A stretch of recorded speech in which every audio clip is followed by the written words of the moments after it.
দেখতেই পাচ্ছেন পেঁয়াজটা কতটা মচমচে হয়েছে। আসসালামু আলাইকুম। এরকমটা মচমচে পেঁয়াজু আপনিও তৈরি করে ফেলতে পারবেন। তো এটা প্রসেসিংটা দেখিয়ে দিয়েছি।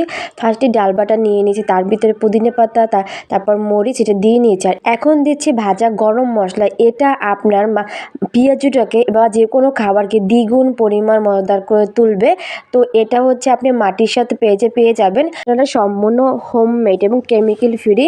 এখন আমি একে একে দিয়ে দিচ্ছি হলুদ গুঁড়া, মরিচের গুঁড়া, চাট মশলাটা হোমমেড ওই পেজে পেয়ে যাবেন আপনারা মাটির সাথে পেজে।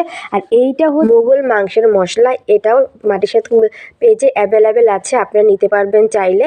আপনি এটার মধ্যে সব রকম মশলা দেওয়া আছে, এই জন্য আমি আর আদা বাটা আর জিরা বাটা অ্যাড করলাম না। আপনারা চাইলে এটা না দিলে আদা বাটা জিরা বাটা অ্যাড করে নেবেন। তারপর ময়দার আমি চালের গুঁড়ো দিয়ে নিয়েছি। ময়দা দিলে হচ্ছে আপনার পেঁয়াজটা ভাজতে সুবিধা হবে। চালের গুঁড়োটা হচ্ছে আপনার পেঁয়াজটাকে মচমচে আর দীর্ঘস্থায়ী করবে। সো এরপরে আমি পেঁয়াজ অ্যাড করে ভালোভাবে মেখে নিয়েছি। তারপর হচ্ছে আমি চুলায় ভেজে নিয়েছি। ভাজবেন মিডিয়াম টেম্পারেচারে ভাজবেন। দেখেন অলরেডি কত সুন্দর একটা কালার চলে আসছে।